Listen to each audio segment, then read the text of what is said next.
Good morning everybody.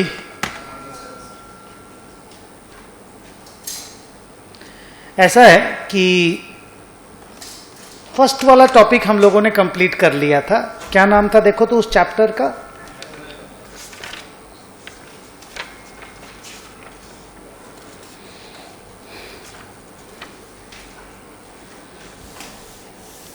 Determination of national income का पहला unit था नेशनल इनकम अकाउंटिंग. ठीक है. अभी एक तो बात बोलना है मुझे कि पिछले 4 टर्म्स में किस तरह के क्वेश्चन आए इस चैप्टर से, ये जानना भी जरूरी है. अगर आप word by word book reading नहीं करोगे तो थ्योरी क्वेश्चन में एकाध क्वेश्चन ऐसा एग्जाम में आ ही सकता है जो आप अटेम्प्ट नहीं कर पाओगे. माने जो नॉलेज बेस पे नहीं, जो बुक रीडिंग के बेस पे आंसर हो पाएगा, ऐसा क्वेश्चन एकाध आता है और वो 2 मार्क्स 3 मार्क्स का बेकार क्वेश्चन रहता है और वो आंसर हम लोग नहीं कर पाएंगे. बाकी मैं देख रहा था, अभी मैं तुम्हारे साथ पहले वही डिस्कस करूंगा. अभी मेरा यूनिट 1 कंप्लीट नहीं हुआ, हम मान रहे हैं. अभी आधा घंटा 1 घंटा हम लोग यूनिट 1 पे ही बात करेंगे. यूनिट 2 जो केनेजियन थ्योरी है उसके बाद बात करेंगे. ओके. सो हम आपके साथ 1-2 क्वेश्चन आपके साथ शेयर करते हैं जो पिछले कुछ टर्म्स में एग्जाम में आए हुए क्वेश्चंस हैं. मेजॉरिटी आप बहुत आराम से आंसर कर दोगे. जिनमें आपको दिक्कत है सबको मैं आपके साथ डिस्कस करता हूं. आप पहला क्वेश्चन इसको कॉपी करिए. ये क्वेश्चन आप लोग कॉपी करिए. मैं लिख के लाया हूं. अगली बार मैं बुक में एग्जाम क्वेश्चंस करके डाल दूंगा और हर चैप्टर कंप्लीट करने के बाद क्या करेंगे, पिछले 4 टर्म में जो क्वेश्चन पेपर आया है उसको डिस्कस कर लेंगे. तो एक तो कॉन्फिडेंस रहेगा कि हाँ ये, और सारा क्वेश्चन जितना आया है इस टॉपिक से सब रख रहे हैं हम सामने में. ये वाला ये लिखो प्लीज. नंबर 2, 1 इसके बाद डिस्कस करेंगे.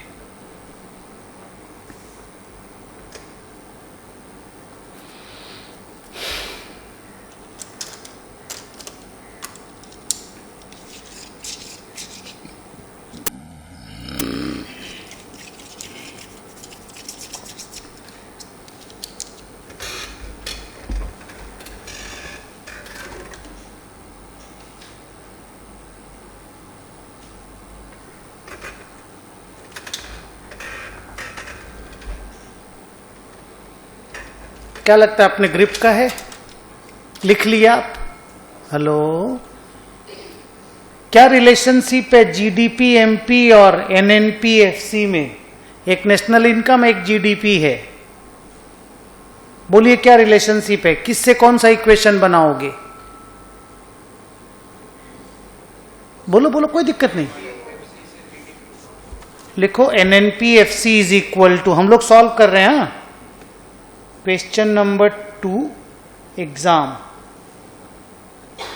मोस्ट प्रोबेबली ना. अच्छा, ये सारे जो है नवंबर 20 से दिसंबर 21 तक हैं.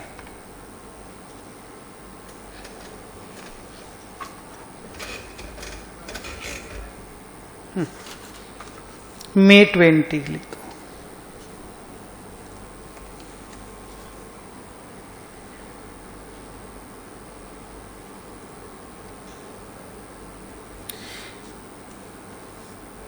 रेडी?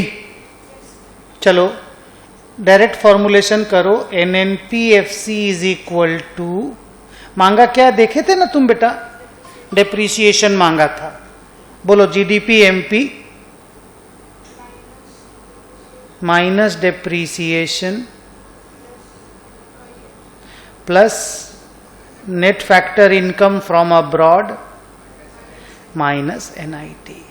ये मांगा है हमसे, डेप्रीसिएशन मांगा है हमसे और सब कुछ दिया है हम लोगों को.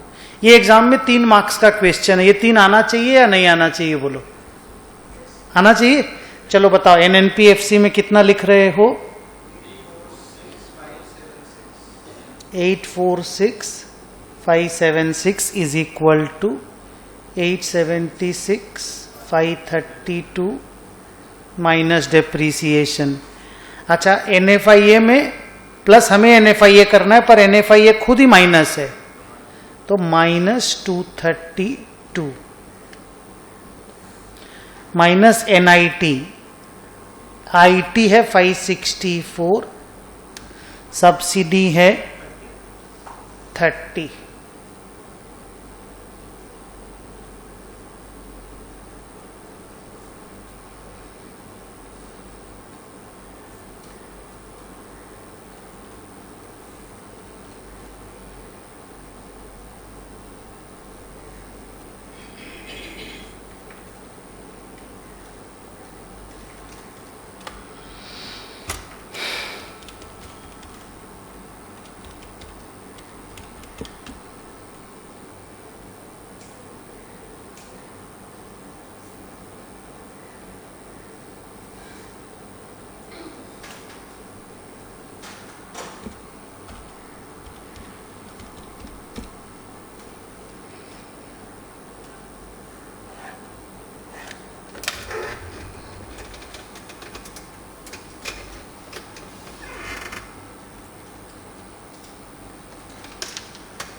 हम आप लोगों को इसका आंसर दिखाते हैं, इंस्टीट्यूट ने क्या निकाला है।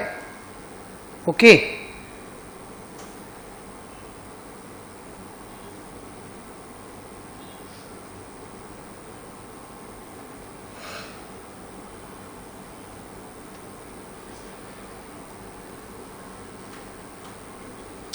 दिख रहा है बच्चों? लाइट करना होगा ना।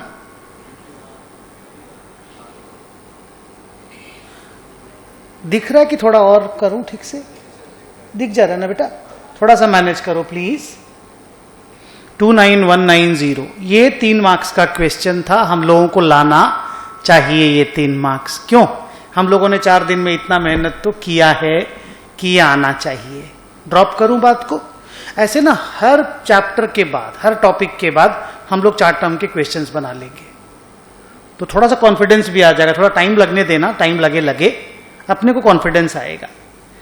अगला क्वेश्चन है बच्चों ये 3 नंबर, ये लिखना नहीं है, आपको बोलना है।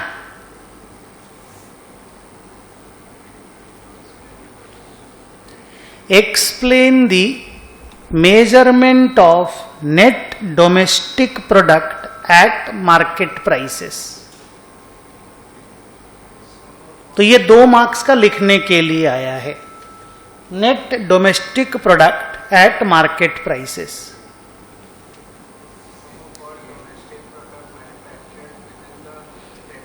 It is the gross value of, बाद में नेट ऑफ डिप्रिसिएशन लिखेंगे, आप पहले ग्रॉस से स्टार्ट करते हैं, GDP MP को डिफाइन करते हैं और माइनस कर देंगे अगर डिप्रीसिएशन, तो net domestic product at market price आ जाएगा। तो GDP MP को कैसे डिफाइन करेंगे?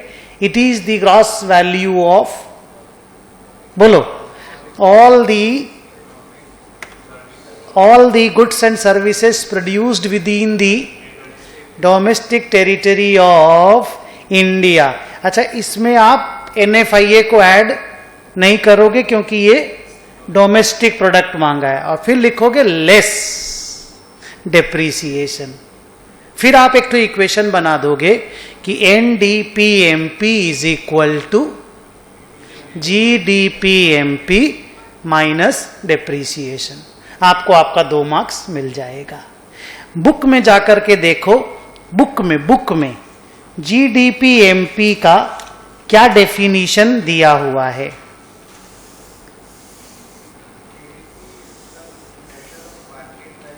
It is the value of all domestic, all final economic goods and services। Gross अपने को तो लेस करना है, NDP निकालना है। Produced within the domestic territory of a country during a given period of time। अपने को फिर लेस डेप्रीसिएशन लिखना पड़ेगा क्योंकि हम लोगों से नेट डोमेस्टिक प्रोडक्ट मांगा है। क्लियर? तो ये 2 मार्क्स का क्वेश्चन था। लेट मी सी अगर मेरे पास इसका आंसर है तो, हाँ, कि इंस्टीट्यूट इसको किस तरह से लिखता है। If I have the answer, let me see it.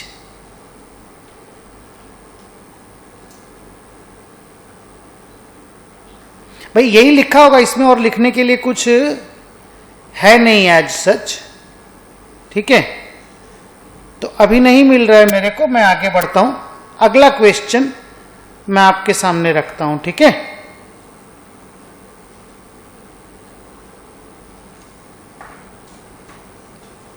Almost वही लिखा हुआ है।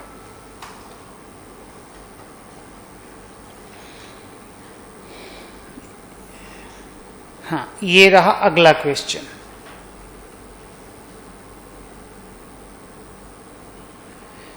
मैं आपको ग्रुप में भेजूं या यहां से कॉपी कर लोगे बेटा?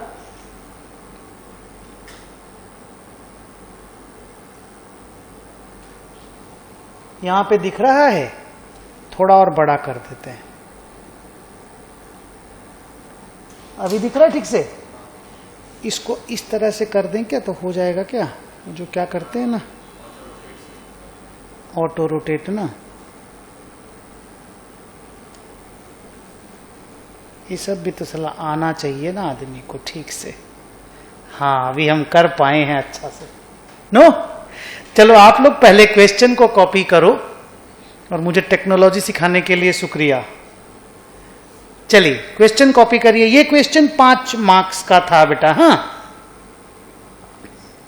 ये 5 लाना है हम लोगों को, हम लोगों ने मेहनत किया है।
क्वेश्चन कॉपी हो गया?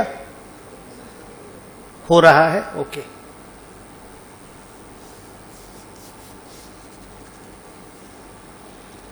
अगली बार से क्या करूंगा, जब चैप्टर कंप्लीट होगा ना, तो एक सीट पे बना के ले आऊंगा, आपको कॉपी करना नहीं पड़ेगा। उस सीट से बैठ के हम लोग सॉल्व कर लेंगे।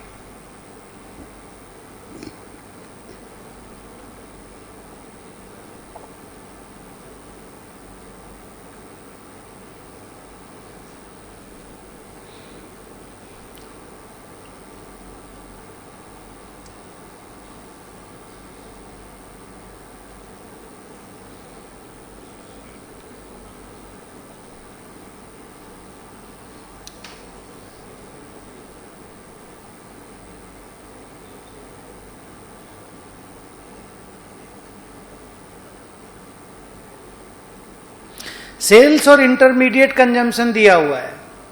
ये जो वैल्यू ऑफ आउटपुट है ना, इसको सेल्स बोलते हैं, total sales. Changes in stock question में नहीं है। सेल्स और इंटरमीडिएट कंजम्पशन दिया हुआ है। सेल्स माइनस इंटरमीडिएट कंजम्पशन कर दोगे तो जीडीपी एमपी आएगा, प्लस चेंजेस इन स्टॉक होता है वो नहीं है सब में। अपने इसको मांगा है जीएनपी एमपी, तो एनएफआईए हमें ऐड करना पड़ेगा। तो लिख लो पहले फॉर्मूला में।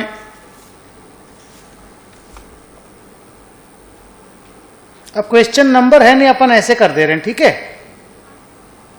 सेपरेट करने के लिए। तो GNP NP is equal to sales minus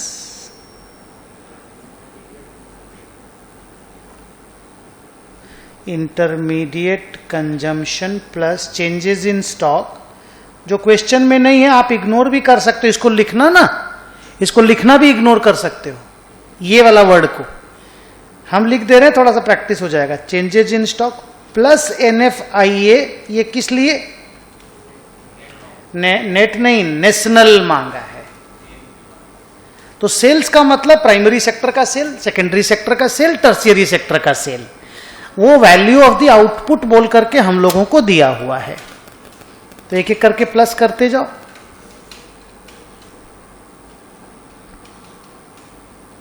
$1500, $2700, $2100 ना।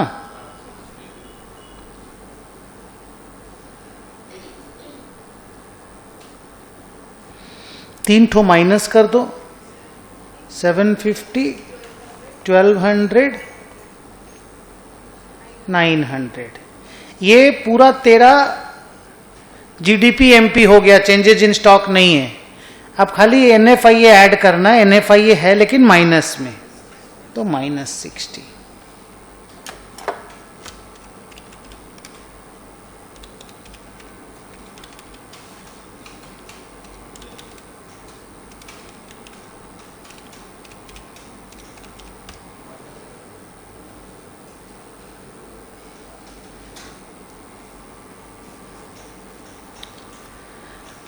वो जो एक फिगर दिया हुआ है जिसका नाम है गवर्नमेंट ट्रांसफर पेमेंट्स, वो पर्सनल इनकम निकालने के काम आता है। अब मैं आपको इसका आंसर दिखा देता हूं, आप इसका आंसर देख लो। ये इसका आंसर 3390। 2 स्टेप में निकाला हम लोग, एक स्टेप में ही फॉर्मुलेशन कर दिए थे। पहले GDP MP निकाला, फिर GNP मार्केट प्राइस निकाला, हम लोग उसको कंबाइन कर दिए, वो कोई प्रॉब्लम नहीं है।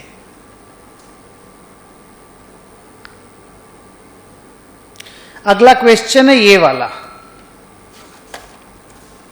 1 नंबर। ये आप डिस्कस करोगे, लिखना नहीं है आपको, ठीक है। 1 नंबर,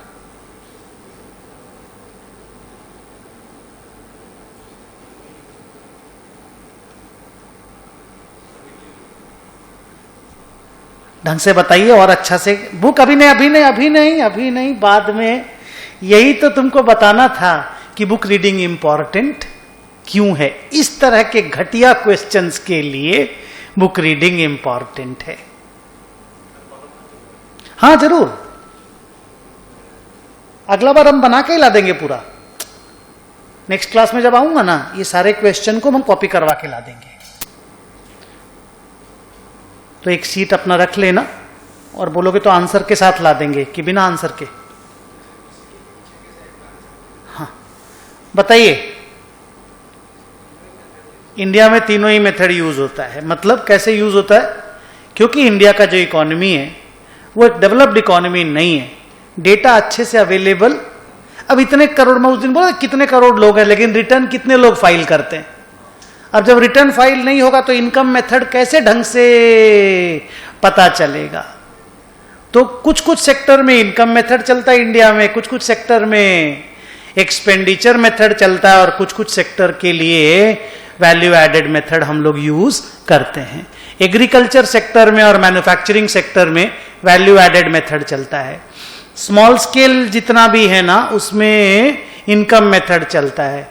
और जो कंस्ट्रक्शन इंडस्ट्री है ना, पूरी कंस्ट्रक्शन सेक्टर, उसमें कंजम्पशन के लिए और इन्वेस्टमेंट के लिए लोग घर खरीदते हैं, घर, फ्लैट, ऑफिस। तो कंस्ट्रक्शन सेक्टर में जो है वो चलता है एक्सपेंडिचर मेथड।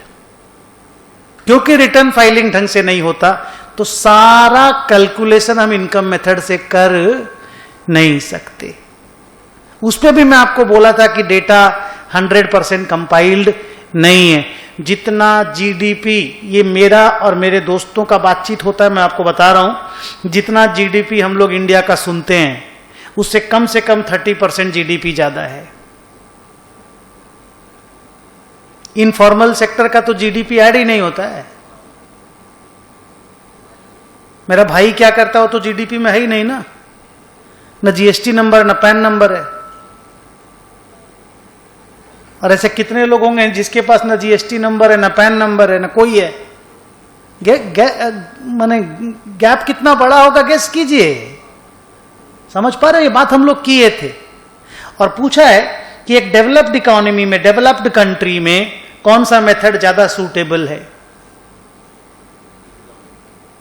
अमेरिका जैसा कंट्री में कौन सा मेथड ज्यादा सूटेबल है, इनकम मेथड। क्योंकि हाँ सब लोग रिटर्न फाइल करते हैं, मतलब तो सबका डिटेल आप लोग को इनकम मेथड से अवेलेबल हो जाएगा। क्या ये चीज कहीं हमारे बुक में लिखा हुआ है? सर पता नहीं, लेकिन आप बोले थे कि बुक में इतना कुछ लिखा हुआ है कि इंस्टीट्यूट का बुक देखना नहीं पड़ेगा। चलिए ढूंढते हैं कहां लिखा हुआ है, 2 मिनट में ढूंढ के लाओ तब मानेंगे। इसीलिए हम बोले पढ़ना है। हाँ बेटा, आज जब ये चैप्टर कंप्लीट होगा ना, एक बार उस दिन बोले थे ना बिगिनिंग से एंड तक एक बार पढ़ लो, बोले थे ना? नहीं पढ़े थे? तो ये लाइन लिखा हुआ है बुक में कहीं पर? ऐसे याद नहीं है, ओके। लेकिन आप पढ़ेंगे ना बेटा तो ध्यान रहेगा कि हाँ लिखा हुआ तो था कहीं ना कहीं इस तरह से। पेज नंबर 9 देखो, नेट एक्सपोर्ट देखो, बोल्ड में नेट एक्सपोर्ट दिखा, उसके नीचे देखो, ये लास्ट लाइन है एक्चुअली, जीडीपी कैलकुलेशन का लास्ट लाइन था नेट एक्सपोर्ट। उसके बाद ये एक छोटा सा नोट था। अच्छा क्या होता है, इस नोट का अगर एक हेडिंग होता, methods used in India and developed country बोल करके, तो आपके दिमाग में रहता। नहीं समझे?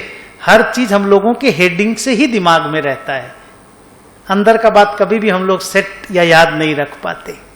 अब चलो पढ़ो उसको, क्या लिखा हुआ है। Ideally, all the 3 methods of national income computation should arrive at the same figure. Income method may be the most suitable for developed economies where people properly file their income tax returns. With the growing facility in the use of commodity flow method of estimating expenditure, an increasing proportion of the national income is being estimated by expenditure method. As a matter of fact, countries like India are unable to estimate their national income wholly by one method. Thus, in agriculture sector, value added is estimated by the production method. In small scale sector, net value added is estimated by income method. And in construction sector, value added is estimated by expenditure method. अब ये चीज का क्या solution है बताओ? इस तरह से छुपा हुआ क्वेश्चन अगर पूछा जाएगा तब तो प्रॉब्लम है ना। आप ये सब पूछो ना, देखो ना हम लोग सॉल्व करके देंगे दाएं दाएं करके। ये सब पूछो, ये तो मेन पढ़ाई है ना। ये भी पूछेंगे साथ में वो भी पूछ देंगे। क्या अब समझे बुक रीडिंग इंपॉर्टेंट क्यों है? चलिए अगला, मोबाइल कहां गया? अरे क्या हुआ? अरे गजब हो गया। ये इसके नीचे तो भी मोर और less we are okay with the question setting. हाँ, मैं कुछ और क्वेश्चन आपको दिखाता हूं। जो जो आए हैं मैं सारा आपके सामने रखता हूं। 2910 वाला हो गया, 3390 वाला हो गया। अब ये वाला, ये 3 मार्क्स का क्वेश्चन आया था।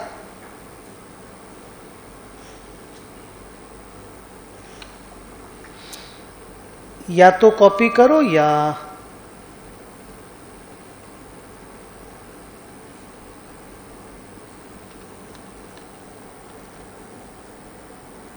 ये, इसको 2 मार्क्स मत देखना। हाँ ये सॉरी, ठीक करूं ना?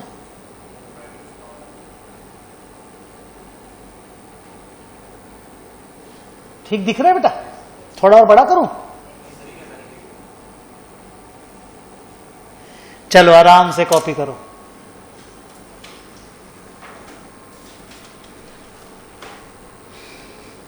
और मैं तो बोलूंगा कॉपी क्या करना है, डायरेक्ट सॉल्यूशन ही करते हैं ना, या कॉपी कर लेते हैं, क्वेश्चन रहेगा आपके पास। ठीक है कॉपी कर लो। नहीं, कैसे क्वेश्चन नंबर लिखोगे बेटा, कौन सा वाला? मैं तो ऐसे ही एग्जाम का उससे पेपर से फोटो खींच के ले आया, नहीं समझे? अगली बार जब मैं डिसेंट से बना दूंगा तब मैं आपको दे दूंगा ढंग से। इस बार तो आप मैनेज करो, चलो ना, थोड़ा वेस्ट टाइम हो रहा है बट वो वेस्टेज नहीं, आपको अच्छा फील होगा।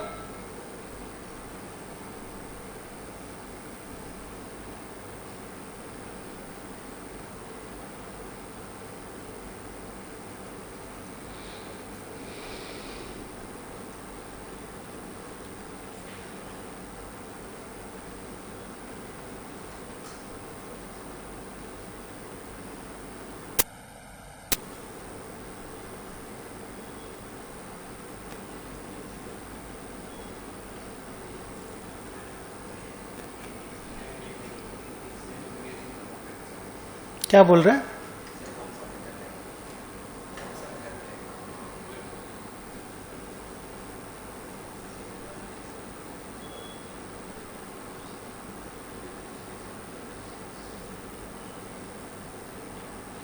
कॉम्पेंसेशन ऑफ एम्प्लॉई है, रेंट इंटरेस्ट एंड प्रॉफिट है, और mixed income of the self employed मांगा है, एनडीपी एट फैक्टर कॉस्ट दिया हुआ है, फिर वहां से जीडीपी एमपी भी मांगा है।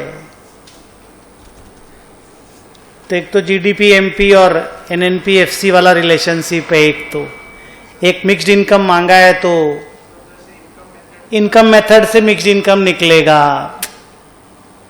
आप पहले क्वेश्चन कॉपी कर लो फिर बनाते हैं ना।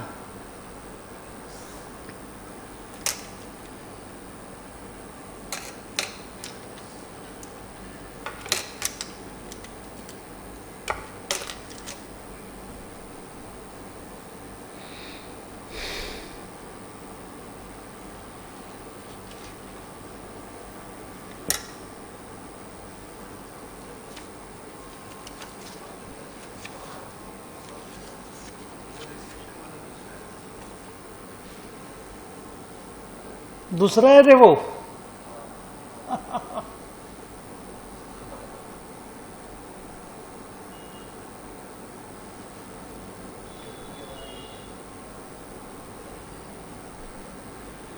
हो गया क्वेश्चन, चलो सॉल्यूशन स्टार्ट करते हैं।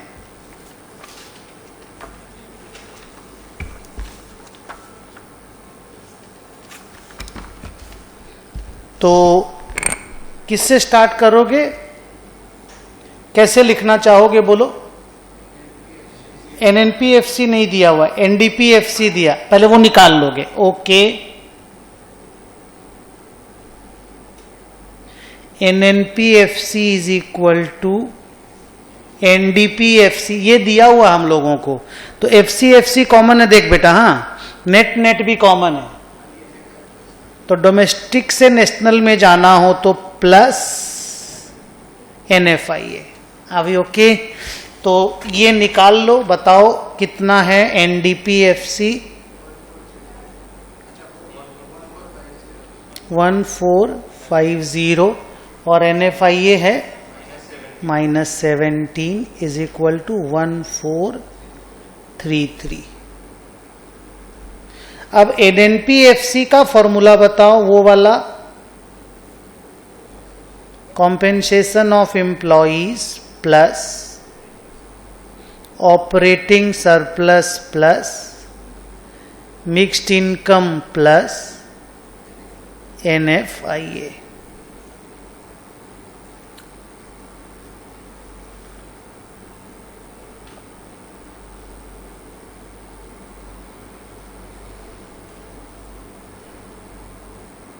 एनएनपीएफसी दिया हुआ है 1433 is equal to compensation of employee बताओ 810 प्लस ऑपरेटिंग सरप्लस बताओ 453 प्लस मिक्स्ड इनकम हम लोग को निकालना है -70, -70 ना,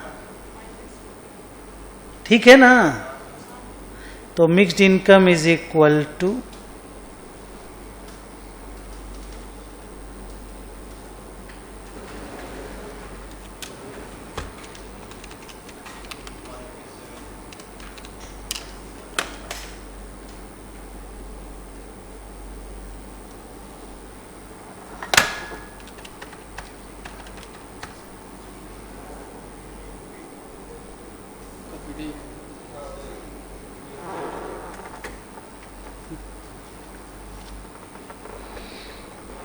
$187 आया। हम लोगों से मांगा है GDPMP। कहां से निकालने का कोशिश करोगे? NNPFC से, कोई बात नहीं। NNPFC प्लस डेप्रीसिएशन क्रॉस हो गया, माइनस NFIA डोमेस्टिक हो गया। फैक्टर कॉस्ट से मार्केट प्राइस में जाना हो तो प्लस नेट इनडायरेक्ट टैक्सेस।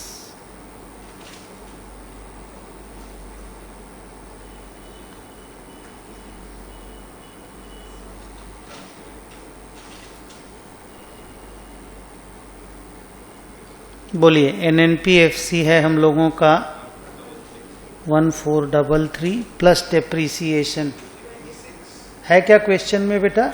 26।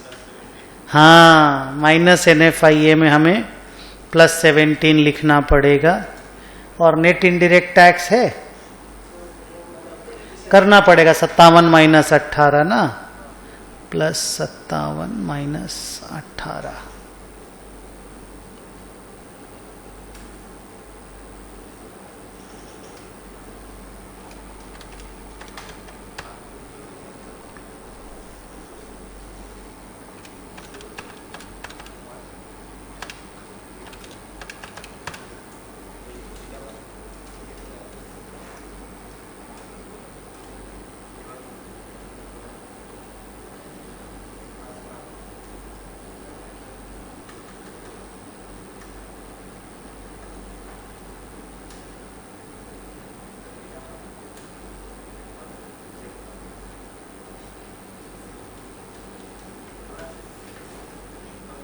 ये आंसर है बेटा, एक बार देख लो तो अपना मैच करता है क्या? बाप रे बाप, अरे यार, अच्छा हर बार बंद करो चालू करो, साला क्या, एक बार खाली आंसर मैच कर लो ना बस, अपने को क्या है यार।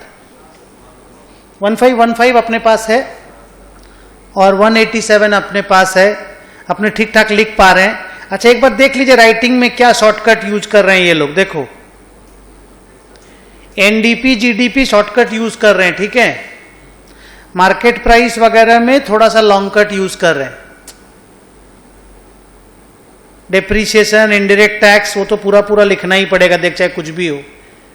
Net factor income from abroad देखो, compensation of employees, operating surplus, नहीं देख रहे हो, मिक्स्ड इनकम ऑफ, ये सब में तो शॉर्ट फॉर्म लाइन नहीं चलेगा चाहे कुछ भी बोलो,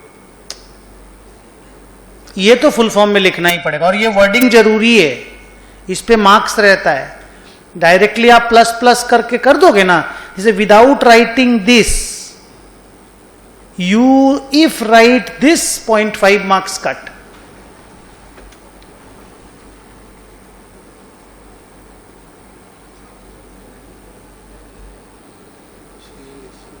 ऐसे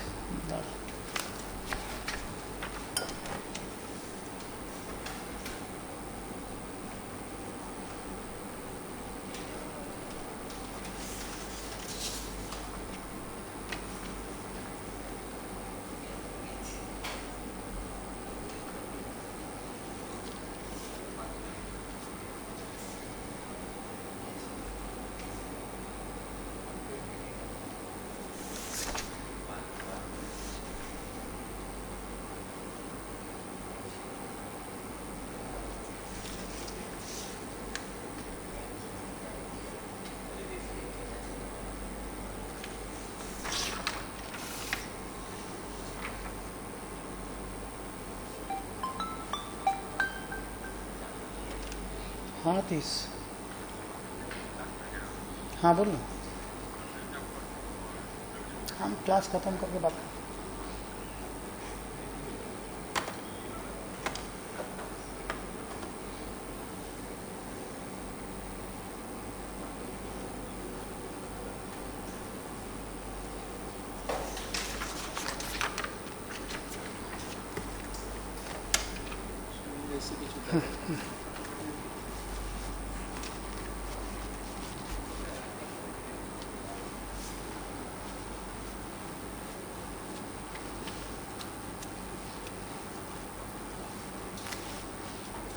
बोलो काउंट कर लेगा। 1:30 अच्छा 1:30 हाँ बोलेगा हमको आकर के पहले। नेक्स्ट क्वेश्चन में जाएं बच्चों।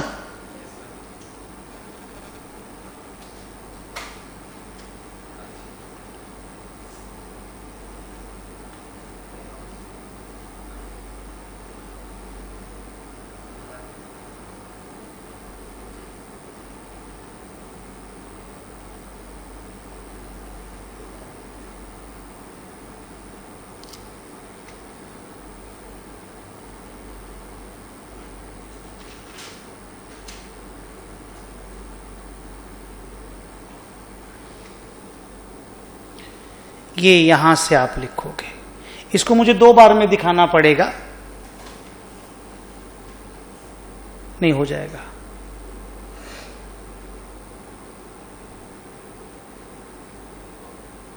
दिखने लग गया बेटा कि और बड़ा करूं?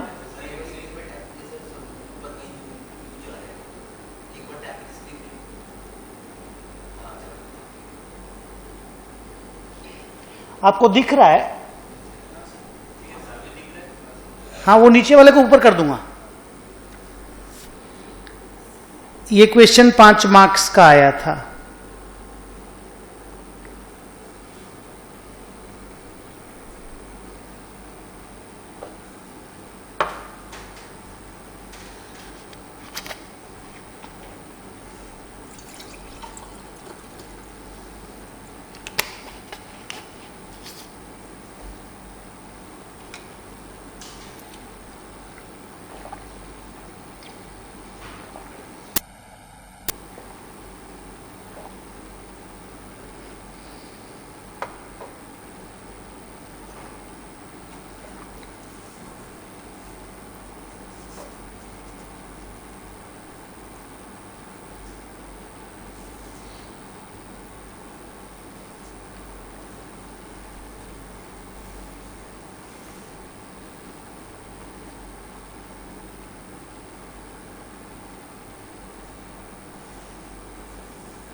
संजय जी को फोन करके उनको दे के आ जाओ।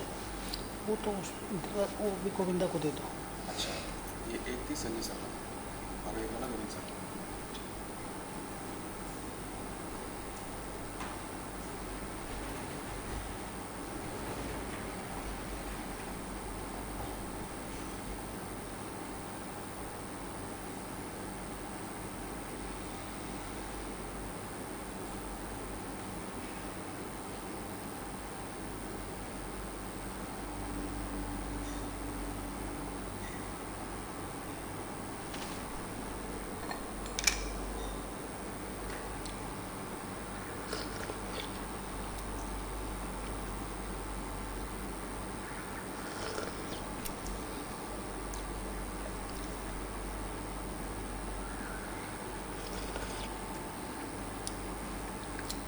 ग्रॉस बिजनेस फिक्स्ड कैपिटल समझा?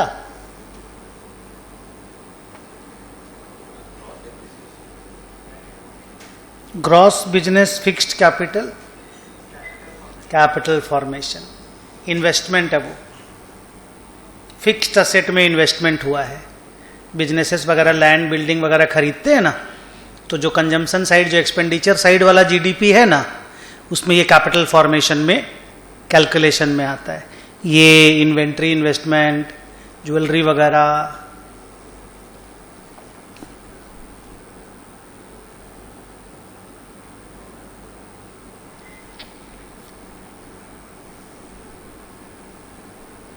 इनकम का भी डिटेल है, देख,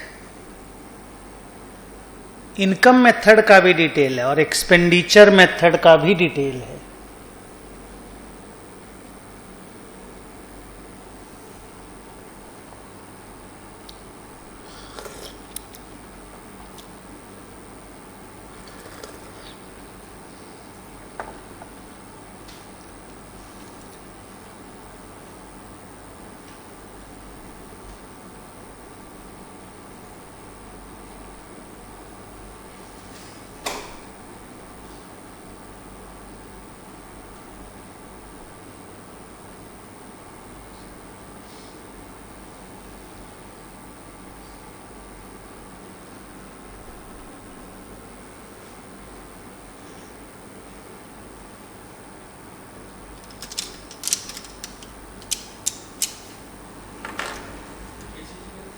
दो ठो बंद करो।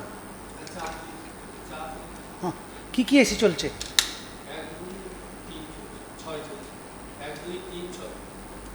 एक दो ही बंदो कर दो। अच्छा बताओ क्या मांगा है बच्चों इसमें? नेशनल इनकम मांगा है using income and using expenditure method. तो प्रॉब्लम एक ही है बेटा, इनकम मेथड से तो नेशनल इनकम निकलता है, पर एक्सपेंडिचर मेथड से जीडीपी एमपी आता है, तो फिर तो कन्वर्ट करना पड़ेगा। तो पहले इनकम मेथड से स्टार्ट करते।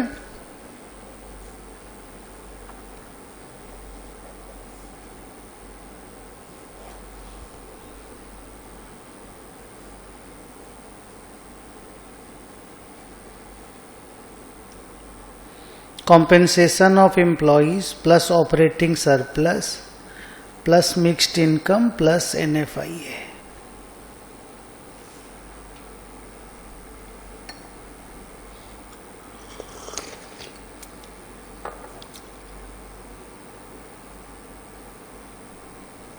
ये सीधे नेशनल इनकम ही आता है। चलो ढूंढो। 24,000 plus operating surplus 10,000 plus mixed income 28,000 plus NFIA में -300।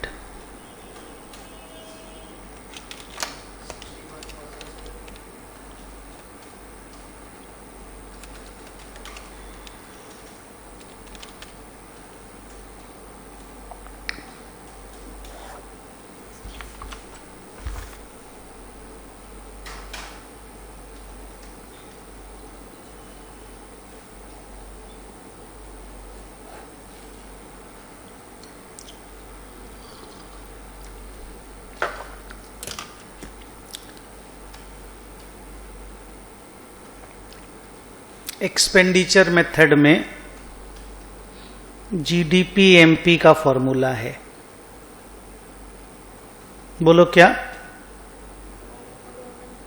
पहले private final consumption expenditure plus government final consumption expenditure plus gross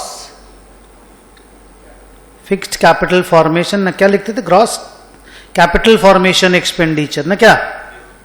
gross capital formation expenditure plus net export.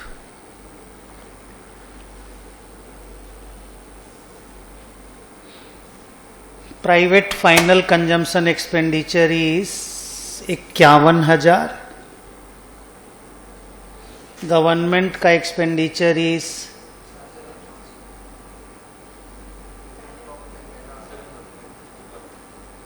7,000। Capital formation में दो मुझे दिख रहा है, एक ग्रॉस बिजनेस कैपिटल और एक inventory investment. 13,000 plus 3,000 plus net export में एक्सपोर्ट इज 4,800, इंपोर्ट इज 5,600।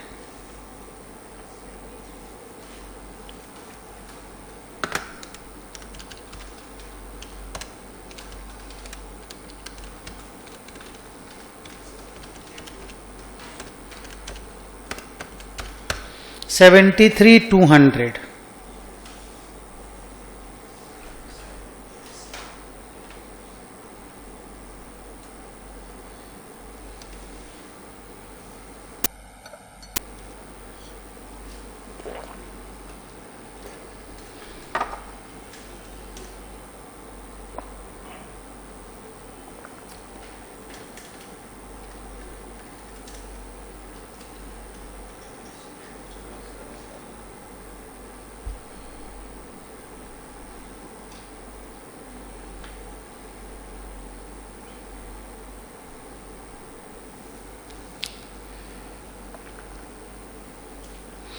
मेरा फॉर्मुलेशन देखो, minus depreciation plus NFIA minus NIT, एकदम परफेक्ट है। चलो बताओ डेप्रीसिएशन का अमाउंट है, हाँ, consumption of fixed capital. NFIA तो नेगेटिव में है ना, -300।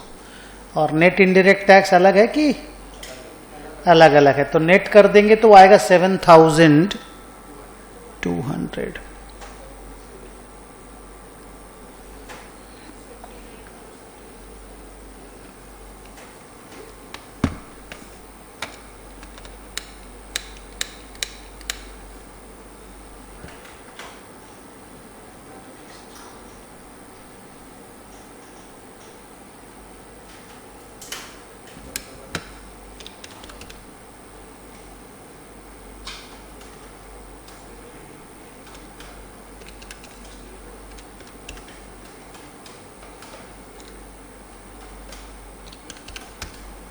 मेरा मैच कर गया दोनों। ये बच्ची का कुछ और आया, माने क्वेश्चन एकदम ढंग से बनाया हुआ ये हम बोल रहे हैं, पर इस बच्ची का कुछ रॉन्ग कैलकुलेशन आया है। अपना इनकम मेथड और एक्सपेंडिचर मेथड का आंसर सेम आया है। वैसे कभी कभी अलग भी आता है, मैंने आपको बताया, that is because of approximation, या डेटा इनसफिशियंट रहता, अवेलेबल नहीं होता जगह जगह से, तो सेम नहीं भी आ सकता है।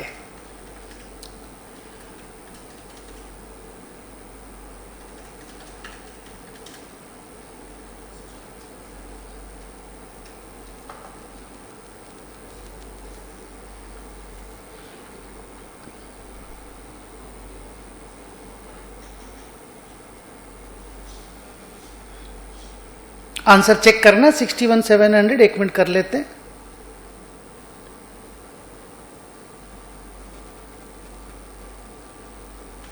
हाँ बोला, हम लोग पढ़ रहे हैं कुछ और आंसर निकल रहा है कुछ, वो भी तो टेंशन है, नहीं समझेगा। इंस्टीट्यूट का व्यू साला मैच नहीं करे तो और डरावना है ना। 61,700 मैच दिख रहा है। हेलो, अभी दिख रहा है ठीक से? नाउ अगला सम, ये सम देखिए क्या चीज के ऊपर है। हाँ लीजिए, कॉपी कीजिए तो पहले सम को। हाँ बी।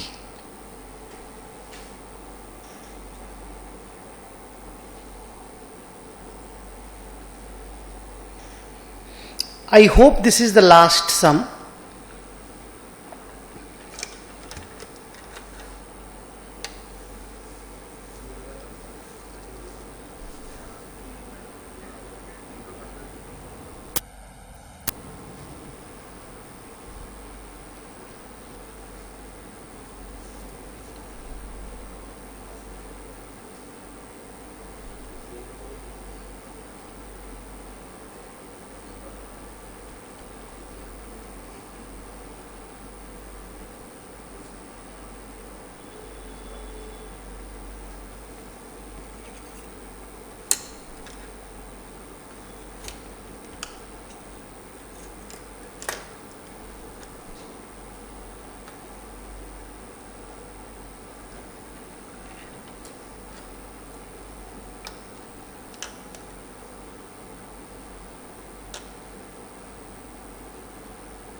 3 मार्क्स का ये क्वेश्चन था।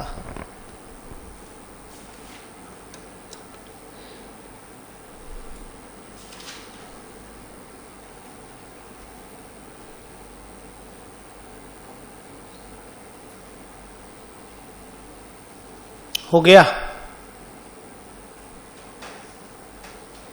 एक तो जीडीपी डिफ्लेटर मांगा है और कमेंट करने बोला है, और फिर एक तो पिछला साल का जीडीपी डिफ्लेटर दे करके, नहीं नेक्स्ट ईयर का जीडीपी डिफ्लेटर दे करके फिर बोला है कि इन्फ्लेशन का परसेंटेज बताइए, मतलब इन्फ्लेशन का रेट बताइए। यही तो पहले जीडीपी डिफ्लेटर का फॉर्मूला बताओ।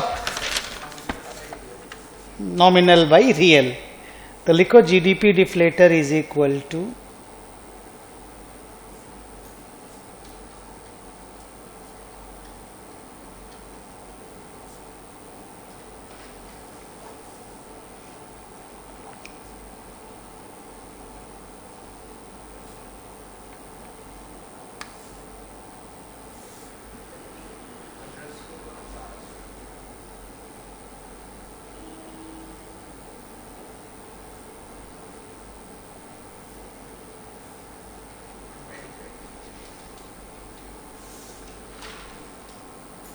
इससे क्या कमेंट निकलता है?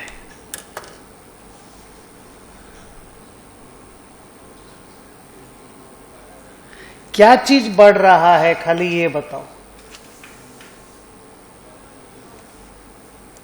प्राइसेस लिखो, कमेंट में एक वर्ड लिखो। A GDP deflator of more than 100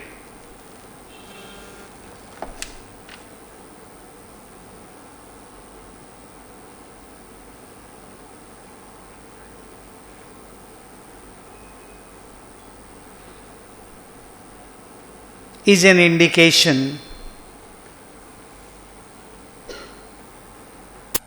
that price level have risen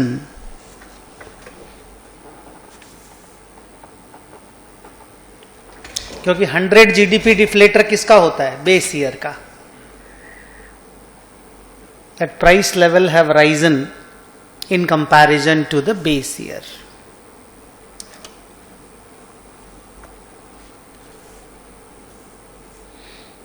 तो कमेंट में तो ज्यादा कुछ लिखना नहीं, खाली प्राइस लेवल बढ़ा है वही लिखना है। चीजों के दाम बढ़ रहे हैं वो दिखाई दे रहा है। और क्या मांगा है? Inflation rate. क्या फॉर्मूला था, याद है? बोल। GDP deflator of year 2 minus GDP deflator of year 1 divided by GDP deflator of year 1। 125 से 140 हो गया है, तो परसेंटेज इन्फ्लेशन आपको मिल जाएगा 15/125।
इजी है सम, मतलब सारे ही सम्स आसान है। जो भी बोलो, एग्जाम के जितने भी 4 सेमेस्टर में आए हैं, इस सब लेवल के सम हम लोगों को परेशान नहीं करने चाहिए। यस, एक और सम है, ये देखो। दिख रहा है ठीक से कि थोड़ा ठीक करूं रे?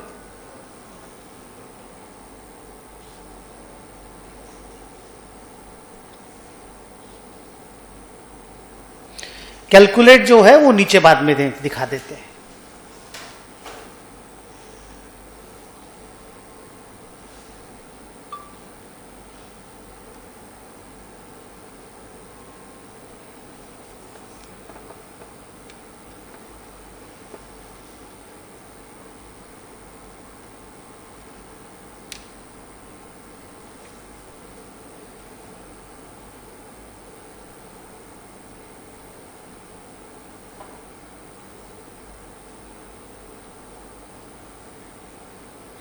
ये लास्ट है।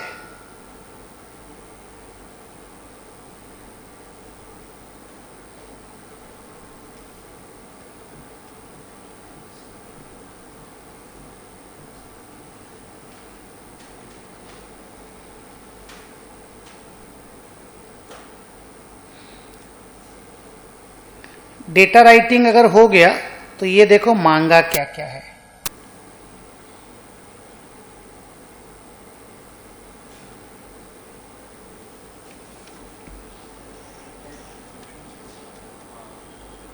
ये सब मांगा है, आप शॉर्ट में लिख दो, अच्छा रहेगा। ये 5 चीज मांगा है, 5 मार्क्स है।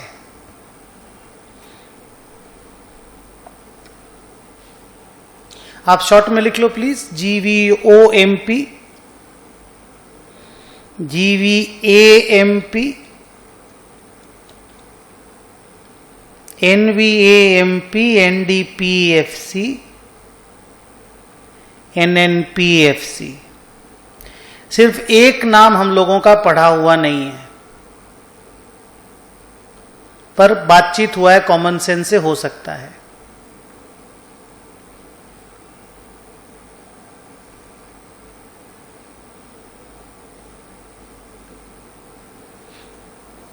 ठीक है ना, 5 चीज लिख लो ना शॉर्ट में।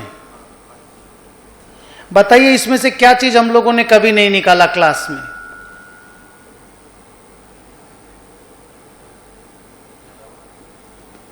अरे फर्स्ट वन, ये तो जीडी, वैल्यू एडेड को तो जीडीपी बोलते हैं। देखो एक वैल्यू एडेड है, ग्रॉस वैल्यू एडेड, और एक है gross value of the output.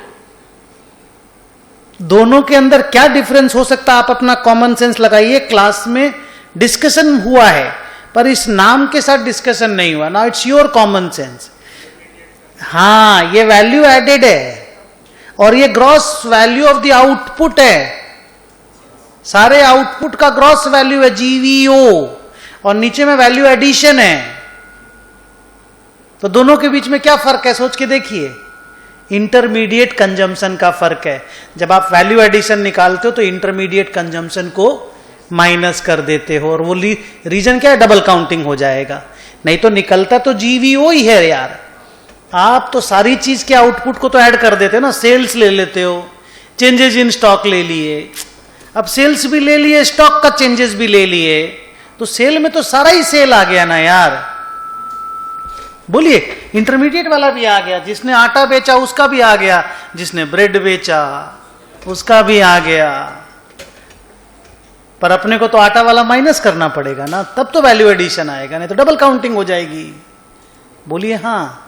तो ये चीज ना हम लोग क्लास में कभी निकाले नहीं अलग से। माने इन द क्वेश्चन पहला वाला कौन सा बोलो तो, gross value of the output, हम लोग हमेशा इंटरमीडिएट कंजम्पशन माइनस किए। तो इस बार पहली बार ये सम आ गया कि इंटरमीडिएट कंजम्पशन बिना माइनस करके भी निकालो और माइनस करके भी निकालो। तो बच्चों को मेजॉरिटी में 1 नंबर समझ में नहीं आएगा कि करना क्या है। 2, 3, 4 जो है ना, 2, 3, 4, 5 ये इजी है, पर 1 का भी कॉमन सेंस लगाने से काम हो जाना चाहिए। यस और नो? एक वैल्यू ऑफ द आउटपुट और एक वैल्यू एडेड जब भी देखोगे ना तो आइडिया लग जाएगा। तो चलो अब स्टार्ट करते हैं।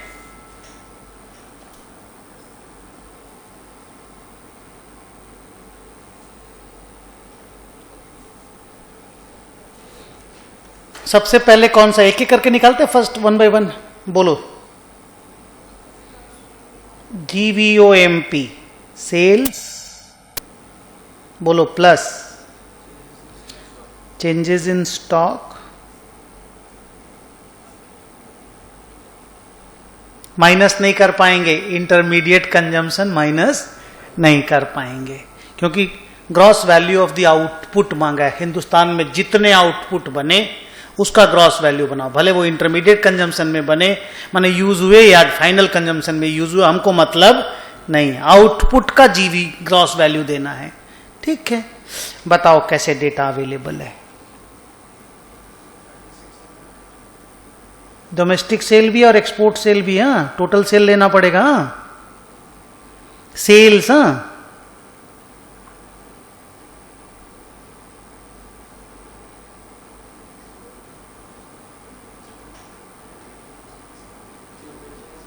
तो हमारे यहां ही तो बना है वो भी। एक्सपोर्ट मानी सेल ही होता है, गजब करते हो। एक्सपोर्ट और सेल में कोई फर्क नहीं है। अगर बायर जो बाइडेन है तो एक्सपोर्ट, बायर तेरा सुदर्शन अग्रवाल है तो डोमेस्टिक सेल। बनाया तू ही है माल को, तेरे बिल में अगर जो बाइडेन का नाम है तो वो एक्सपोर्ट है, तेरे बिल में सुदर्शन अग्रवाल का नाम है तो वो डोमेस्टिक सेल है। एक बार जॉर्ज बुश ना बोला इंटरव्यू में, बोला majority of our export sales are out of our country. तो हम बोले और किसका होता है भाई साहब इनसाइड योर कंट्री, हमको बताओ। उसका इतना इस बात के ऊपर चर्चा हुआ, आदमी ध्यान नहीं देता ना बोलते वक्त, सब चीज तो छोटा बात है, लेकिन साला जो बाइडेन या जॉर्ज डब्ल्यू बुश बोल रहा है तो बड़ा बात हो जाता है। चलो बताओ डोमेस्टिक सेल कितना लू बेटा, 3600 प्लस एक्सपोर्ट सेल 1000। तो ये टोटल हम लोग 4600 का माल बना के बेच दिए। चेंजेस इन स्टॉक कैसे दिया हुआ है, अलग अलग दिया है, ठीक है बोल। क्लोजिंग 200 है, प्लस 200 माइनस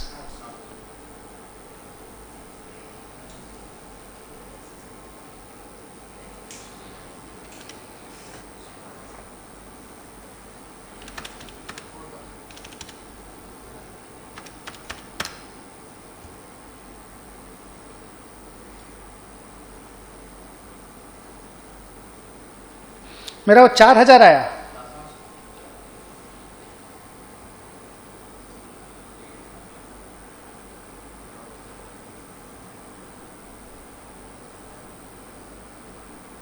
गुड, और क्या निकालना है, जीवीए और जीडीपी सिनोनिम है। वैल्यू एडेड बोल दो, जीडीपी बोल दो, बात बराबर है। तो इसी से कर लेते हैं ना काम, क्या बोलते हो। इसी में तो अगर इंटरमीडिएट कंजम्पशन माइनस कर दिए तो जीडीपी आ गया।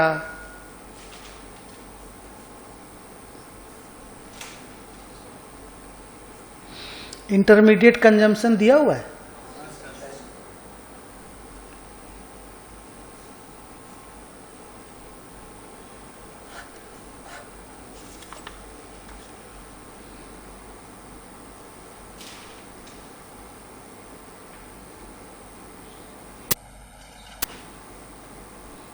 एनवीएएमपी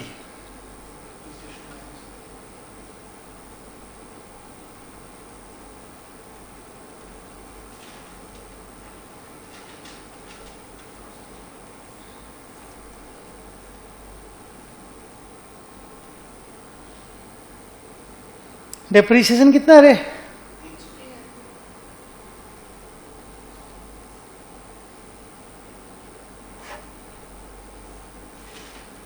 एग्जाम में यूनिट जरूर लिखिएगा बेटा, करोड़ है कि लाख है कुछ भी है वो जरूर लिखिएगा। और क्या मांगा है,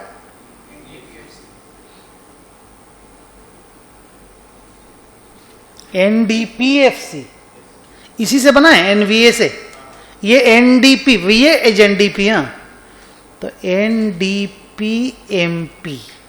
एमपी से फैक्टर कॉस्ट में जाना है तो माइनस एनआईटी, डोमेस्टिक से डोमेस्टिक में ही रहना, नेट से हो तो गया। खाली मार्केट प्राइस से ही तो फैक्टर कॉस्ट में जाना था, एनडीपी एनडीपी तो सेम ही है। ठीक बोल रहे ना रे हम, हाँ ठीक ही तो बोल रहे हैं। चलो ढूंढते हैं। एनडीपी एमपी है हमारा 3100 माइनस नेट इनडायरेक्ट टैक्स है 400।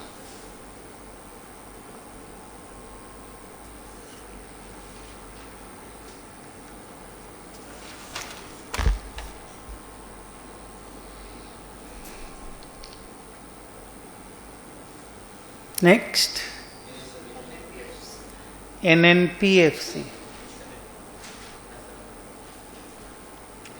एनएनपीएफसी में मेरे पास अभी एनडीपीएफसी है,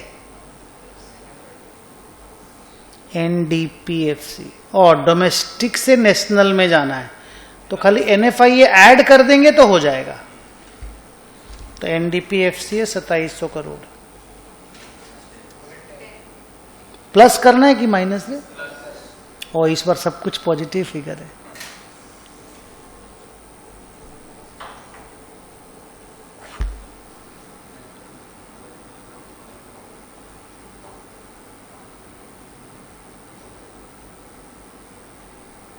अब एक बार सीरियली आप इंस्टीट्यूट के आंसर से अपने आंसर मिला लो। 3400, 3100, नहीं पहले 4000, फिर 3400, फिर 3100, फिर 2700, फिर 2710। सो कैन आई से कि हम लोग ठीक ठाक कंपीट कर लेंगे इस चैप्टर में, श्योर हैं अपन। अब आपको एक चीज और दिखाते हैं। ये तो अपने पिछले 4 सेमेस्टर के क्वेश्चन पेपर का थरो सॉल्विंग हो गया, मतलब डिस्कशन नहीं हुआ, थरो हम लोग सॉल्विंग कर लिए। मैंने बोला अगली बार हम क्या करेंगे, सारे क्वेश्चन पेपर का वो उस चैप्टर से रेलेवेंट सारा क्वेश्चन लिख के ला देंगे, अपन बैठ के आंसर बना लेंगे, प्रैक्टिकल का आंसर बना लेंगे, थ्योरी का डिस्कशन कर लेंगे। अब देखिए मैं आपको ICAI का बुक दिखाता हूं, ठीक है। उस बुक में कुछ शॉर्ट क्वेश्चंस हैं, ठीक है। ICAI का बुक, मेरे बुक में नहीं है वो सब, क्योंकि मेरे बुक में मैंने सारे प्रैक्टिकल क्वेश्चंस डाले हैं। थ्योरी क्वेश्चंस बुक रीडिंग करने बोलता हूं मैं, और मैं करा ही देता हूं सारा चीज, तो क्वेश्चन अलग से और मैंने नहीं डाला। तो आपसे क्या रिक्वेस्ट है, एक छोटा सा, ये बुक आप लोगों के पास भी है ना। आपसे क्या रिक्वेस्ट है, मान लीजिए जैसे स्कूल में नहीं करते थे कि भाई ये 21 क्वेश्चन 22 क्वेश्चन है, इनका आंसर लिख लेंगे कॉपी में। अगर लिखोगे बढ़िया, और नहीं तो जो अपना बुक है ना, बुक में क्वेश्चन 1, क्वेश्चन 2, क्वेश्चन 3, क्वेश्चन 4 करके मार्क कर लेंगे। बोलिए क्या करने का मन है? लिखना नहीं मन है, लिखना चाहिए। राइटिंग प्रैक्टिस भी तो जरूरी है ना। 3-3 लाइन करके लिखिए ना, no more than 3 lines, because ये क्वेश्चन सब 2-2 मार्क्स के आएंगे। आपने देखा 3 मार्क्स 2 मार्क के क्वेश्चन आते हैं? हेलो, देखा? तो मैक्सिमम 5 मार्क का क्वेश्चन है, 5 से बड़ा कोई क्वेश्चन नहीं है। हाँ, बट 5 से बड़ा कोई क्वेश्चन नहीं है, आपने नोटिस किया होगा। अब जैसे डिफाइन नेशनल इनकम, हाँ, ये सब 2-2 मार्क्स के आएंगे, 2 से छोटा कोई क्वेश्चन नहीं है।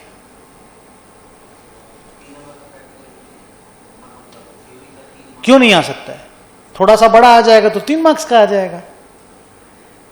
डिफाइन नेशनल इनकम लिखा जा सकता है? बोलो किस तरह से लिखना चाहोगे? नेशनल इनकम, वर्ड ध्यान दीजिए, define national income.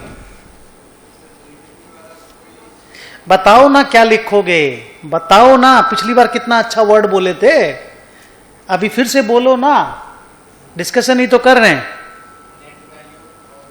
National income जैसे ही तुमने बोला, ग्रॉस से तुम नेट में आ गए। That's very nice observation. पहले हम लोग बोलते थे gross value of all economic goods and services produced within the domestic territory of India, याद है? जीडीपी का जब बात करते थे तो। अब क्योंकि नेशनल इनकम का बात करने लग गए तो ग्रॉस से हम लोग खुद डेफिनेशन में नेट में आ गए। That is the nicest observation. ये मुझे अच्छा लगा तुमने जिस तरह से बोला।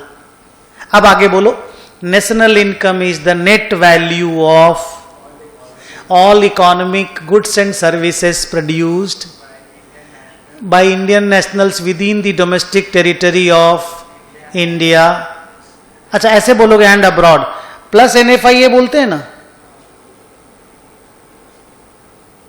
With in the domestic territory of India में by Indian national word use नहीं करते हैं, अपने ऐसा बोलते हैं net value of all economic goods and services produced within the domestic territory of India plus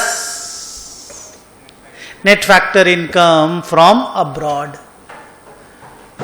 तूने उसको रीडिफाइन कैसे किया? तेरा आंसर रॉन्ग नहीं है। तूने बोला इंडिया में जो इंडियन नेशनल ने बनाया वो, और इंडियन नेशनल ने बाहर जो बनाया वो, एकदम करेक्ट आंसर है। लेकिन हम लोग का डेफिनेशन क्या है? इंडिया में जितना माल बना वो प्लस NFIA, तो वो जो बाहर वालों ने इंडिया में बनाया वो माइनस हो गया। बुक में, मेरी बुक में जाओ, नेशनल इनकम का डेफिनेशन पहले पेज में है।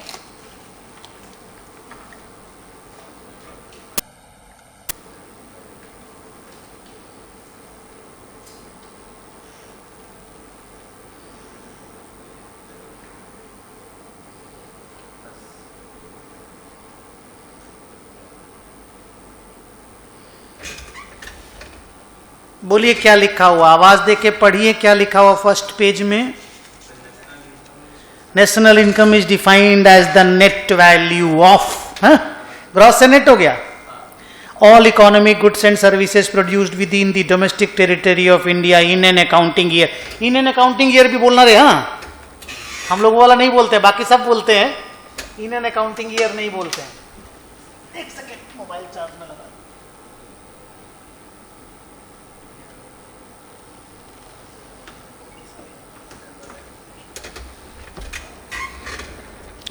और plus the net factor income from abroad, बस इतना सा ही लिख के आना है। 2 मार्क्स के लिए आपको इससे ज्यादा लिखना नहीं है। फिर एक आध लाइन एक्सप्लेन करने के लिए आपको मन है लिखने के लिए कि भाई ये सारे इंडियन नेशनल या इंडियन सिटीजन लोग जो भी प्रोड्यूस करते हैं वेदर इन इंडिया और आउटसाइड इंडिया, उसका नेट ऑफ डिप्रिसिएशन वैल्यू है ये। इस तरह का एक एक्सप्लेनेटरी लाइन अगर आपके पास टाइम हो तो आप और लिख सकते हो। नेक्स्ट सेकेंड क्वेश्चन देखिए, what function does the system of national accounts serve? Sir book में कहीं भी नहीं है, वर्ड ही नहीं है। This is the only question missing from my book. नहीं, वो है सिस्टम ऑफ नेशनल अकाउंट जो है, ये जो एक पैराग्राफ है ना, एक पैराग्राफ जो मेरी बुक में नहीं है पर इंस्टीट्यूट के क्वेश्चन में है, इंस्टीट्यूट की बुक में है, नहीं समझे? उसका हम आंसर आपको लिखवा देते हैं। कॉपी में ये क्वेश्चन लिखो, बाकी इसमें जितने भी क्वेश्चन है सब अपने पास हैं।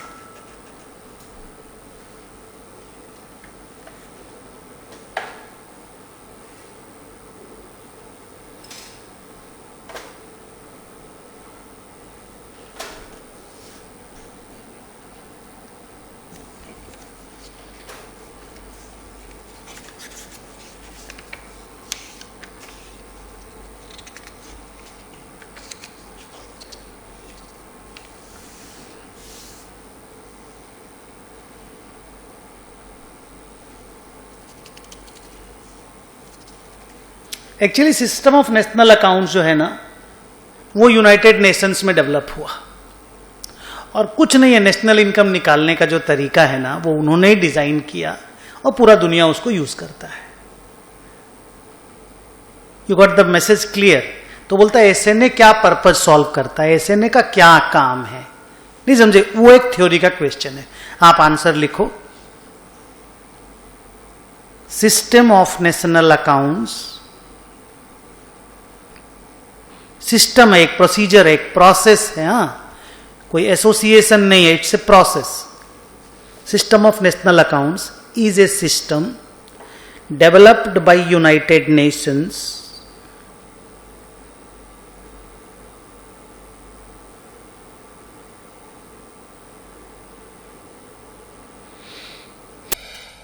to provide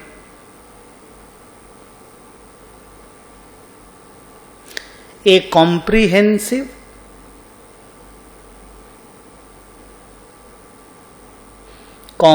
conceptual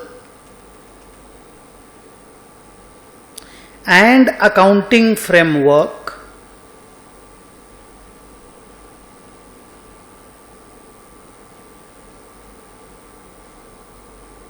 for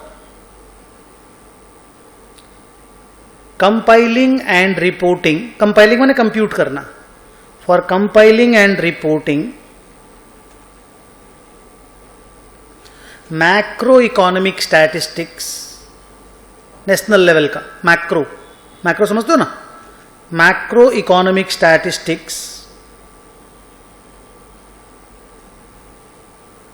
for analysing and evaluating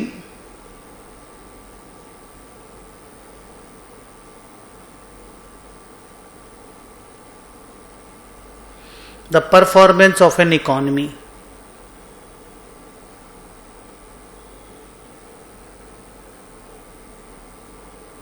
अब एक बार आप लाउडली इसको पढ़ो.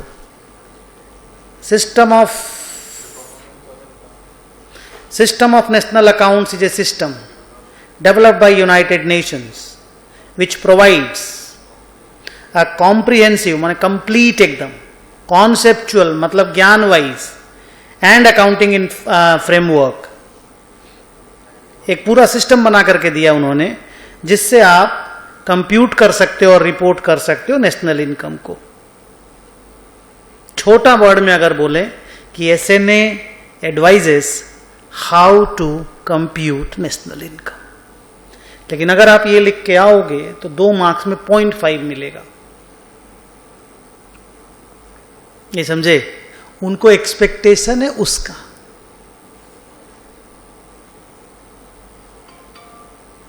बोलो,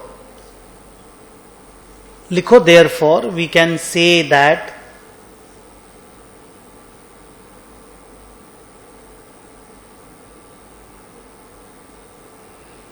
SNA provides a system of computing national income.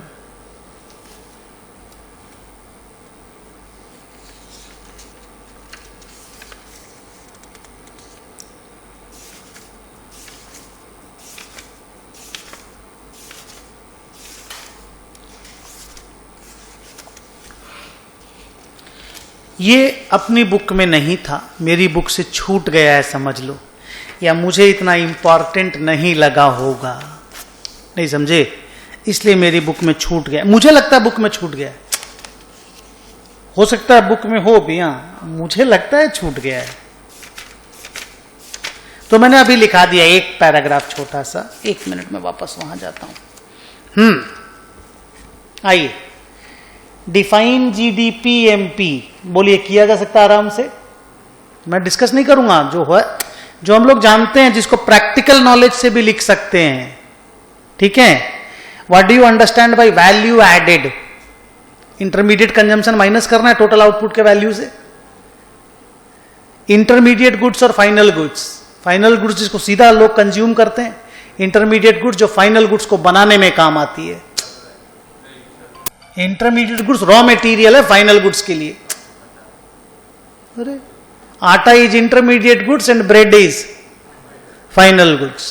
वो आटा जो ब्रेड बनाने में लगा वो इंटरमीडिएट गुड्स है. एग्जाम्प्लीफाई कर सकते हो. अगर आपको डर लगे कि मेरा लिखावट ठीक नहीं हुआ है तो एग्जाम्प्लीफाई कर सकते हो. और अगर मैं तो बोलूं हर एक में एक एग्जाम्पल दे देने में क्या प्रॉब्लम है? थ्योरी में थोड़ा सा हेल्प हो जाता है. टेबल बनाना, एग्जाम्पल देना, थोड़ा अच्छा प्रेजेंटेशन माना जाता है. टाइम के ऊपर मैं बोलता हूं बार, सब कुछ ये सब टाइम के ऊपर और मार्क्स के ऊपर, किस तरह के मार्क्स हैं उसके ऊपर डिपेंड करता है. Next, non economic activities and economic activities discuss हुआ अच्छे से.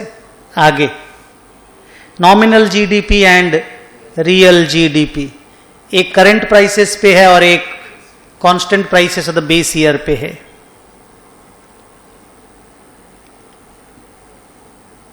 सेम ही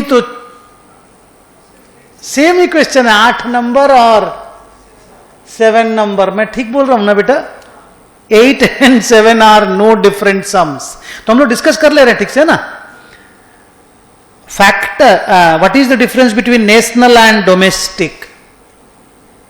बोलो। NFIA। फैक्टर कॉस्ट किसको बोलते हैं?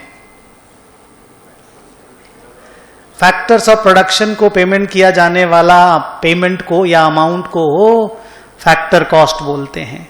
फैक्टर ऑफ प्रोडक्शन के नाम बता देना तुम लोग के 4 नाम: land, labour, capital and entrepreneur. उन लोगों के पेमेंट का नाम बता देना। लैंड के लिए रेंट, कैपिटल के लिए इंटरेस्ट, एंटरप्रेन्योरशिप के लिए प्रॉफिट और एम्प्लॉई लेबर के लिए कॉम्पेंसेशन ऑफ एम्प्लॉईज। ये चारों नाम बता देना। These are the factor cost. Taxes on production क्या होता है और प्रोडक्ट टैक्स क्या होता है? बोलिए। अगर हम 35 प्रोडक्ट बनाएंगे और 35 प्रोडक्ट का टैक्स लगेगा तो वो प्रोडक्ट टैक्स है।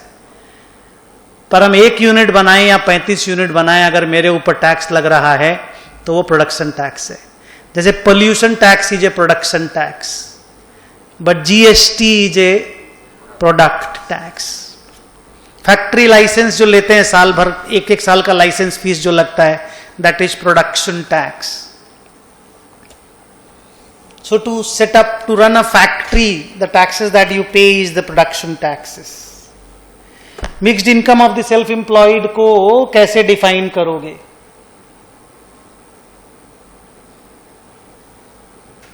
बोलो।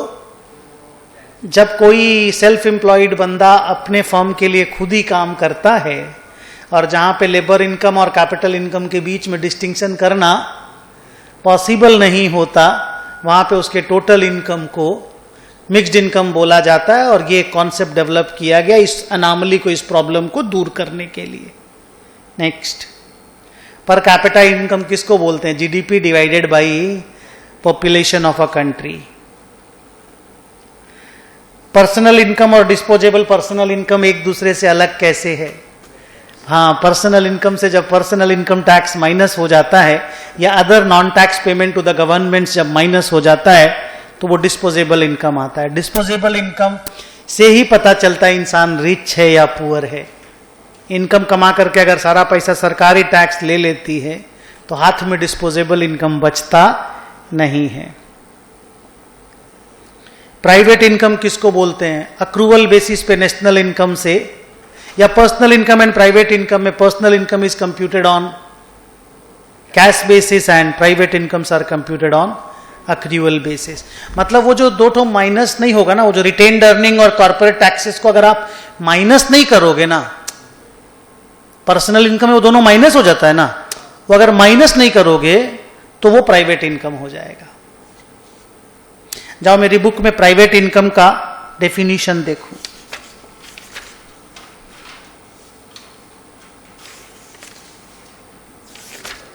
पेज नंबर भी बताना मुझे। 5।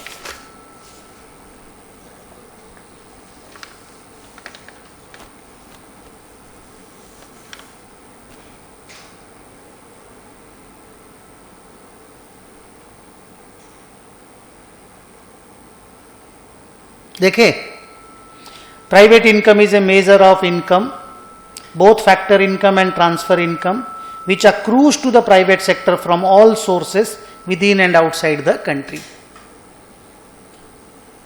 Factor in formula दिया गया, factor income of the net domestic product accruing to the private sector plus factor income from abroad plus national debt interest plus current transfer from the government plus other transfers from the rest of the world. अब तुम personal income में देखो कुछ minuses भी हैं।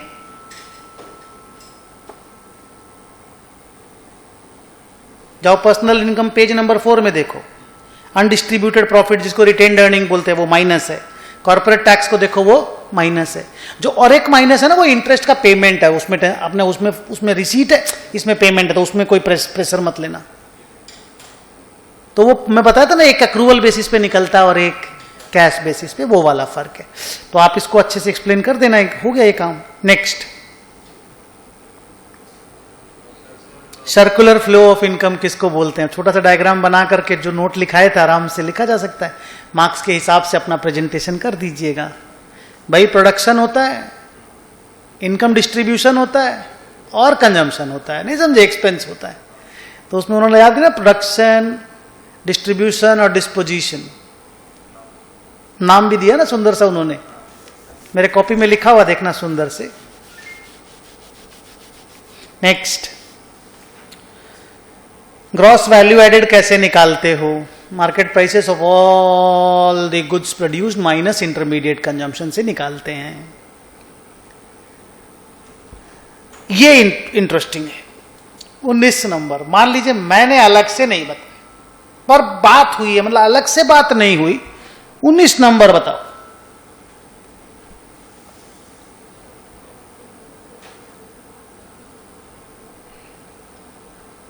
सिर्फ एक line बोलना है कि ये जो प्रोडक्शन है ये नेशनल इनकम में ऐड होता है या नहीं होता है। प्रोडक्शन फॉर सेल्फ कंजम्पशन, अगर मान लीजिए फार्मर ने गेहूं उगाया और खुद अपनी फैमिली में खा रहा है, तो क्या वो जीडीपी नहीं है देश का? मान लो 1 करोड़ फार्मर है, सारे लोग उगा रहे हैं गेहूं और खा रहे हैं, कैसे नॉन इकोनॉमिक है? मार्केट प्राइसेस नहीं है इसका, तो क्या हो गया? बेचना जरूरी है? मैं अपने लिए बिल्डिंग बनाया, जीडीपी में नहीं आएगा? चेंजेस इन द स्टॉक भी तो आता है मेरे भाई, और सेल भी आता है। नहीं समझे अभी भी? तो अगर आप अपने कंजम्पशन के लिए, मान लो पूरा वर्ल्ड, माने जो अपनी पूरी कंट्री है उसमें सारे लोग अपने कंजम्पशन का सामान खुद ही बना लेते हैं, दूसरे से खरीदते नहीं है, तो क्या वो जीडीपी नहीं है? हम लोग काम नहीं कर रहे हैं? काम करने से जीडीपी बनती है ना। अरे भाई वही माल हम बना करके तुमको बेच दें तो जीडीपी, आप खुद खा ले तो जीडीपी नहीं है? बिल्कुल जीडीपी है ना। तुमसे खरीद के खाएं तो जीडीपी, और खुद बना के खाएं तो नॉन जीडीपी। आगे, एनएफआईए कॉमन है, कैसे बोलोगे एनएफआईए को? It is the difference between income earned by Indian citizens abroad minus incomes earned by foreign citizens in India. Net export आराम से लिखा जा सकता है। ये 22 नंबर ढूंढ के लाओ। अभी नहीं, पहले बात करो, फिर ढूंढ के लाओ। हाँ, आराम से, टाइम देंगे। How it supra regional sector is defined. Book में बाद में, नजर बाद में, पहले बात करो। बुक पढ़ने बोले थे? ये था ना बुक में? हाँ, तुम लोगों ने किसी ने बुक में नहीं देखा? गुड, कोई बात नहीं। जो स्टेट लेवल पे जीडीपी कैलकुलेट होता है ना, अपन तो नेशनल लेवल पे जीडीपी का बात करते हैं, पर आप मानते हो कि नहीं स्टेट लेवल पे कैलकुलेट होता है? गुजरात का बोलते जीडीपी सबसे हाईएस्ट है, गुजरात और महाराष्ट्र का। महाराष्ट्र शायद सबसे हाईएस्ट होगा, हमको लगता है ना? सबसे हाईएस्ट महाराष्ट्र होगा, सेकंड थर्ड में गुजरात आ जाएगा। वेस्ट बंगाल भी बहुत पीछे नहीं है, बहुत पीछे नहीं है। हाँ, मैंने 1 नंबर में आ गया था। कैसे? हाँ, बंद कर दिया होगा ना। महाराष्ट्र में तो सीरियस टाइप का लॉकडाउन लगा दिया था ना वो लोग। हमारे यहाँ तो उस तरह का लॉकडाउन कभी लगा ही नहीं। हमारे यहाँ तो शुरू से खुला था एकदम। पहला वाला जो 20-25 दिन जो बंद था, 3 महीना रादर नहीं, 2.5 मंथ जो सीरियस वाला बंद था, वो सबको ही बंद था। उसके बाद तो सभी कुछ खोल दिया। सुप्रा रीजनल सेक्टर का स्टोरी बच्चों यहां पर है। 5 नंबर पॉइंट में जाओ, पेज नंबर 9 में जाओ।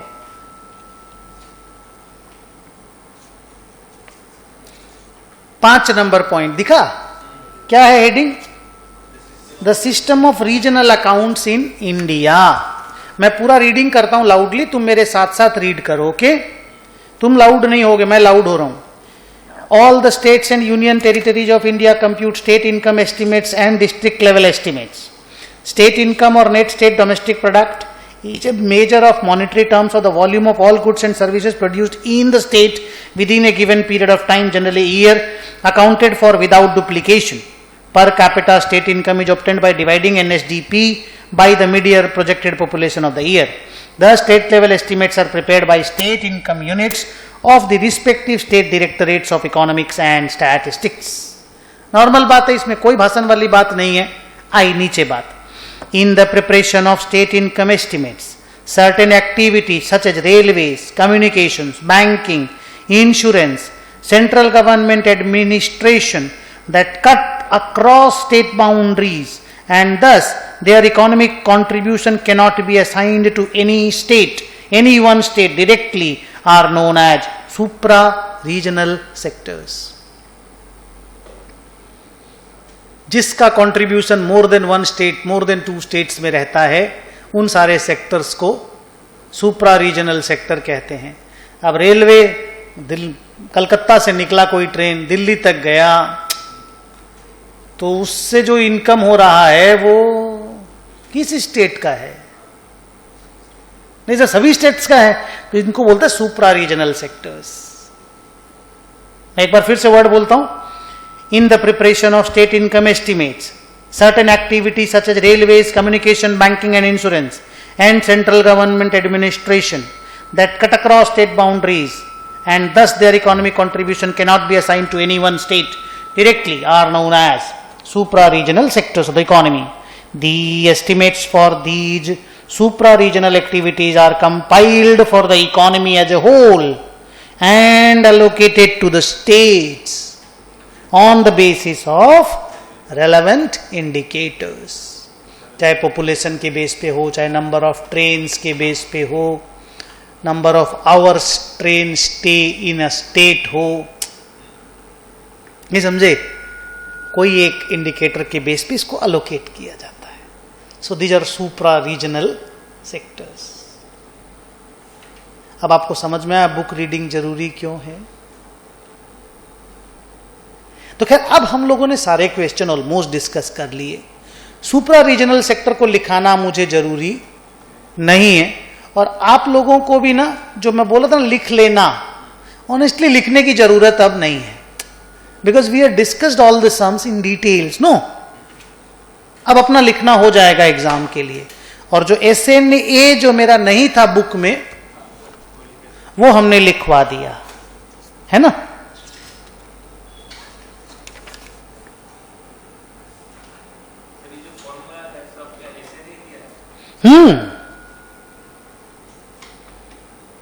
सारा कैलकुलेशन SNA ने दिया है, खाली SNA का नाम मैंने एक जगह पे दिया है, देखो।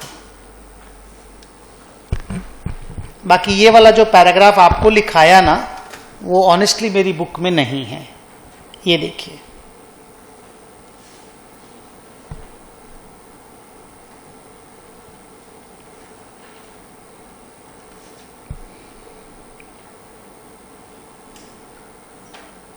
ठीक है?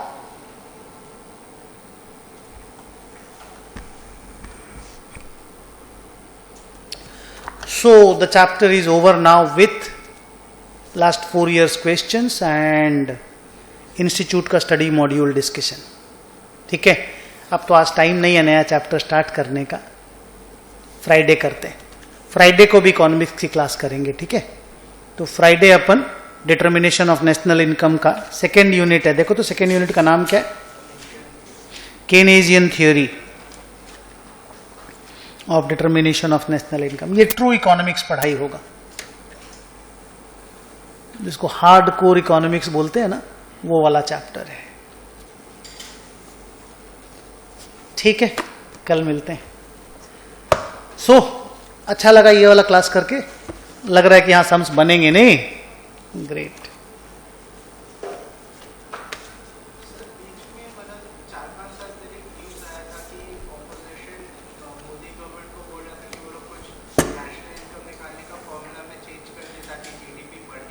अरे हाँ भाई, ये होता ही है, ये नॉर्मल है। ये मैं बता नहीं सकता कि वो क्या चीज चेंज किया है, क्योंकि मैं इतना दिमाग कैलकुलेशंस में नहीं करता। बट ये एलिगेशन इधर से उधर से लगता रहता है।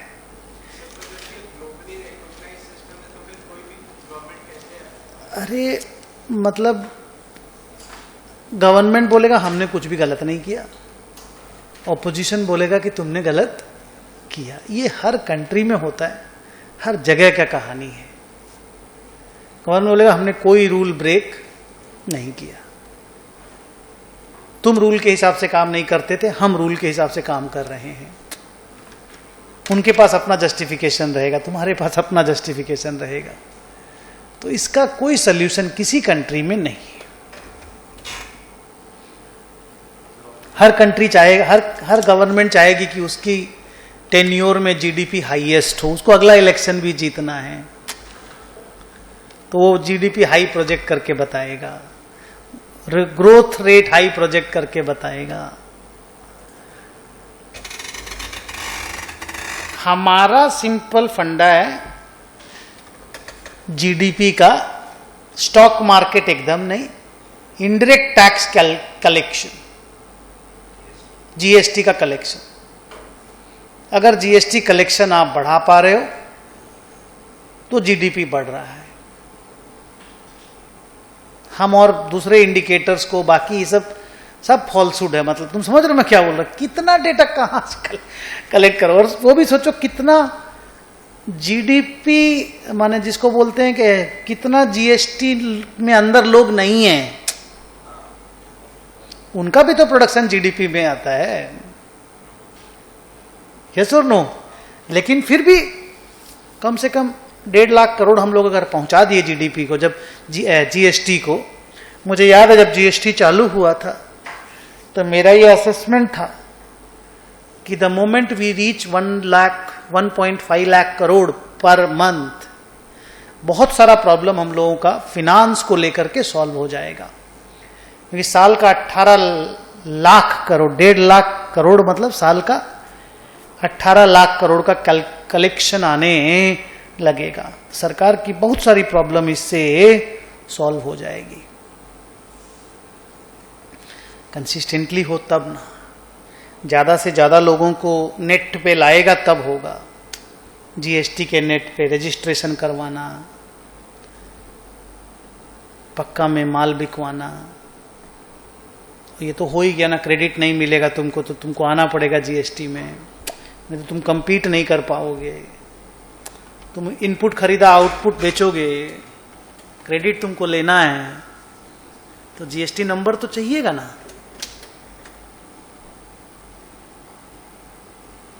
पर बड़ा बाजार में जो बैठ के दुकान में माल बेचता है, जो नॉर्मल, कहां से जीएसटी का कहानी करोगे।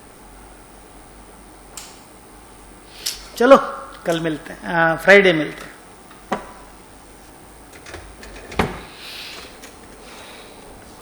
सोचे थे केनेजियन आज स्टार्ट कर देंगे।